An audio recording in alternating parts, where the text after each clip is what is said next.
Ah, Ananias, vê se você pode me ajudar. A bicicleta quebrou de novo. Já tentei mudar a marcha, não consigo. Não consigo andar com ela. Olhei e não achei o problema. Olha, o problema deve estar aqui na corrente. Ela é que é responsável pela transmissão de força na bicicleta. Aliás, a teleaula de hoje continua transmitindo para você tudo sobre transmissão. Hoje você vai aprender sobre as correntes.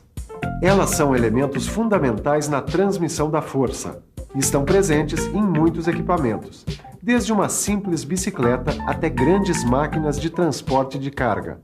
Na teleaula de hoje, você vai ver que existem vários tipos de correntes e vai aprender que elas atendem diferentes exigências e necessidades.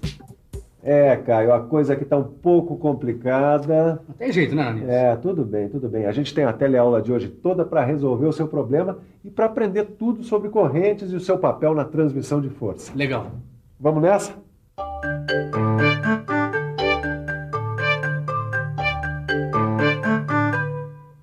Oi, Neuza. Oi, Edson. E aí, conseguiu encontrar uma solução para aquele nosso problema? Bom, a gente tem que construir o sistema de transmissão para o nosso kart, que é tão importante quanto o motor, hein? O que é que você está vendo aí, hein? Eu pensei que você estivesse procurando uma solução para o nosso problema, né, Neuza? Mas eu tô procurando. Eu tô aqui nesse catálogo tentando entender como funciona o sistema de transmissão por correntes. E o que é que isso tem a ver com o nosso kart? Tem a ver que o sistema de transmissão por correntes é um sistema de transmissão de força muito utilizado em veículos. E se eu conseguir entender esse conceito, eu vou conseguir ter uma ideia para construir a transmissão do nosso kart. Caio, as correntes são ótimas transmissoras de força, mas não é só isso que elas transmitem. Elas permitem que as duas engrenagens girem no mesmo sentido, diferente das outras engrenagens. Ah, Ananias, então elas transmitem no sentido da rotação. A transmissão por correntes é muito importante na indústria. Muitas máquinas dependem das correntes para funcionar. Mas as correntes nunca estão sozinhas. Elas estão sempre acompanhadas pelas engrenagens. Na verdade, o que acontece é uma transferência de força de uma engrenagem para outra através da corrente. Os dentes da engrenagem se encaixam nos elos da corrente. E aí estamos prontos, preparados para a transmissão de força e de rotação. E aí, Ananias, descobriu qual é o problema? Ainda não, mas eu acho que eu estou chegando lá. Estou achando que o problema está aqui, nessas engrenagens. Você não andou caindo com essa bicicleta, não? Caí. A semana passada, chegando em casa, eu derrapei numa poça. Tinha acabado de chover, né? Será que foi isso? Pode ser. As engrenagens podem ter afrouxado com a queda, e aí, como você continua andando, elas podem ter saído do lugar. Claro. Para uma boa transmissão de força e rotação, é preciso que as engrenagens estejam no mesmo plano. Quer dizer, a posição das engrenagens é muito importante para uma boa transmissão. No seu livro, você vai encontrar todos os detalhes sobre as posições das engrenagens. Depois da teleaula, engate uma primeira no seu livro de estudos e confira a posição em que aparecem as engrenagens e como elas aumentam ou diminuem a eficiência do sistema. E se as posições da engrenagem podem variar e influenciar a eficiência do sistema, a mesma coisa acontece com os tipos de corrente. São vários os modelos, cada um com uma característica para um determinado tipo de trabalho. São 5 os principais tipos de corrente. Olha só, a corrente de rolo, que é a mais forte. A corrente de bucha, que reduz o barulho e o desgaste. A de dentes, que distribui melhor o peso. A de articulação desmontável, que facilita a troca da corrente. E a de transporte de carga, que é conhecida como corrente Gauss, que possui grande reforço. Bom, se são vários tipos de correntes, com certeza nós vamos ter características diferentes, né? Eu já aprendi em mecânica que praticamente todos os elementos sofrem modificações para atender às diversas necessidades. É isso aí, Caio. Dá só uma olhada na diferença entre essas duas correntes aqui. Essa aqui é a corrente de rolo simples, tá vendo? Ela normalmente é feita de aço temperado. Aqui está o rolo, aqui o pino, e essas pecinhas aqui são chamadas de talas. Tala interna e tala externa. E, finalmente, aqui está a bucha, Fica aqui dentro do rolo. É bom lembrar que as correntes de rolo podem ser simples ou dupla, como essa aqui. Ou ainda, tripla, como essa aqui, Todo o conjunto das peças da corrente de rolo é mantido fechado por cupilhas ou travas elásticas. Essa aqui, ó. Tá certo. Eu já vi os componentes da corrente de rolo. E você disse que um desses elementos, desses componentes, se chama bucha. A diferença é que a corrente de bucha não tem o rolo, ó. Ela tem todos os outros elementos, menos o rolo, que é justamente por isso que os pinos, eles são mais grossos, têm diâmetros maiores. Essa corrente, ela suporta mais carga que a outra, já que não tem o rolo, que é uma parte móvel. Em compensação, ela se desgasta mais rápido e faz mais barulho que a corrente de rolo. As correntes de dentes, como você pode reparar, têm várias talas para cada pino. Quanto mais talas, as correntes podem ser mais largas e mais resistentes. Bom, a gente já viu uma série de correntes, né? De bucha, de rolo, de dentes. Bom, o que é que tá faltando? Aqui, ó. As correntes de articulação desmontável e as correntes de transporte de cargas. Mas nesse catálogo não fica muito claro quais são os componentes dessas correntes, né, Ed? Eu acho melhor a gente dar uma olhada no computador para ver como é que elas são montadas, essas correntes. Olha só. A corrente de articulação desmontável tem os pinos feitos de aço e os elos são fundidos já na forma de corrente. Assim fica garantida a resistência dessa corrente. E é por causa dessa resistência que ela é usada em grandes veículos, como as máquinas agrícolas, por exemplo. Bom, Ananias, nós já passamos por quase todos os tipos de correntes usados na transmissão. Agora eu tô ficando craque no assunto. É isso aí, Caio. Depois, quando você for estudar no seu livro, você vai ver que não tem segredo nenhum. Claro. E você também. Não esqueça, hein? Tá tudo explicadinho no seu livro. Agora, Caio, vamos fechar o último elo dessa corrente. Vamos ver as correntes de transporte de carga. São dois tipos, a corrente Gauss e a corrente de aço de seção redonda. A corrente Gauss, ó, ela tem 4 talas por elo. E é isso que garante a resistência desse tipo de corrente.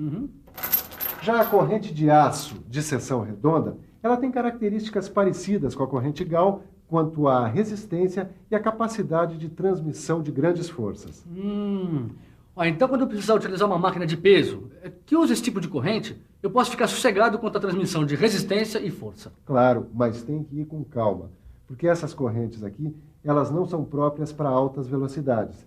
Elas trabalham bem em baixa velocidade e também suportam grandes forças. Transmitir grande quantidade de força e operar em baixas rotações são características comuns a todos os sistemas de transmissões por corrente. Mas existem alguns recursos que podem aumentar a velocidade de transmissões por corrente. São dispositivos especiais que melhoram ainda mais a eficiência das transmissões por corrente. É isso! Amortecedores especiais. Se nós quisermos uma transmissão por corrente com alta velocidade tangencial, todo o sistema vai sofrer choques periódicos. É por isso que os amortecedores especiais ajudam a reduzir isso. Não, peraí, Edgar, peraí. Repete tudinho, porque eu não entendi nada do que você disse. Bom, é o seguinte, Nilza, ó. Quando você tem um sistema de transmissão por corrente funcionando em alta rotação, a velocidade tangencial da corrente aumenta. E aumenta também a oscilação. Tudo bem, mas o que é velocidade tangencial? Em outras palavras, é a tendência que a corrente tem de não fazer a curva da engrenagem. Ou seja, os elos da corrente tendem a se manter em linha reta e a sair pela tangente da engrenagem sem fazer a curva. Essa tendência provoca grandes oscilações ao longo da corrente. Oscilações que aumentam com o aumento da velocidade, mas que podem ser reduzidas pelo uso de amortecedores especiais. Isso aqui também é um amortecedor especial? Não. O nome disso é esticador. Repare bem. No câmbio da bicicleta, as engrenagens, ó, elas são colocadas umas sobre as outras. Quando isso acontece, você precisa de um esticador que é para corrigir a posição da corrente e assim melhorar o contato entre as engrenagens. Bom, quando a velocidade tangencial é muito grande, você pode usar os amortecedores.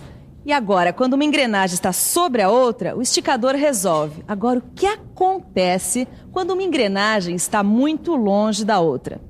Quando as engrenagens estão distantes uma da outra, o que acontece é a protenção. Ou seja, o próprio peso da corrente faz com que ela forme uma barriga ao longo do sistema, diminuindo a eficiência de transmissão. E para acabar com a barriga, o melhor mesmo é colocar guias ou apoios para corrigir a trajetória da corrente. Ufa, quanta coisa, hein, Neuza? Bom, eu acho que quando a gente terminar essas teleaulas sobre transmissão, a gente vai construir direitinho a transmissão do nosso kart, viu? Isso com certeza, né, Ed? Mas sabe que eu ainda tô sentindo falta de alguma coisa? Eu tô sentindo falta de alguma informação sobre essas correntes utilizadas nas transmissões. Você não tá sentindo, não? Não. Quer dizer, não. O que poderia estar faltando? Eu não sei. Essas correntes, elas não têm dimensões? Como são indicadas as dimensões das correntes? É claro que as correntes têm dimensões. Aliás, como qualquer peça mecânica. Tá bom, Ananias, mas que dimensões são essas? Olha, Caio, no caso das correntes de transmissão, é fundamental saber a resistência dos materiais usados na montagem da corrente. Olha, eu tenho certeza que você vai lembrar de como é especificada a resistência dos materiais. Lembra das nossas teleaulas de normalização? Ah, claro, lembrei. A especificação de resistência dos materiais é dada pelas normas DIN. Grande, garoto, é isso mesmo. As normas DIN especificam a resistência de cada um dos elementos das correntes e das engrenagens, das talas, eixos, buchas, rolos, pinos e todos os componentes do sistema de transmissão. E você? Lembra bem das normas DIN? Se você não lembra, pegue seu livro, veja a seção Normalização, que lá está tudo explicadinho direitinho. Agora, se você lembra bem, mas bem mesmo, assim mesmo, dê uma olhadinha. É sempre bom a gente consolidar aquilo que já sabe. E já que o importante é consolidar conhecimentos, vamos terminar essa nossa teleaula sobre transmissão com correntes, fazendo uma ligação direta com a revisão. Enquanto isso, eu espero para ver se a bicicleta fica pronta ou não fica, né? E atenção, se liga aí, que é a hora da revisão. Na teleaula de hoje, você aprendeu que existem vários tipos de correntes que podem ser usadas como elementos de transmissão. Você viu os importantes tipos de correntes: a corrente de rolo, a corrente de bucha, a corrente de dentes, de articulação desmontável, a corrente de aço com seção redonda e a corrente Gauss. Você aprendeu que as correntes estão sempre juntas com engrenagens nos sistemas de transmissão e que esses sistemas são muito importantes nas indústrias e em vários veículos. Além disso, você viu que a eficiência dos sistemas de transmissão pode ser aumentada com o uso de dispositivos especiais. Eu tenho certeza que você recebeu toda a nossa transmissão de informações sobre correntes. Mas para não ficar nenhum elo faltando e ficar tudo encadeado na sua cabeça, é sempre bom lembrar que é importante você aprofundar vendo o seu livro e fazendo os exercícios. Assim, quem sabe, você pode até engatar uma quinta marcha na próxima teleaula, quando o assunto for transmissão. Até lá!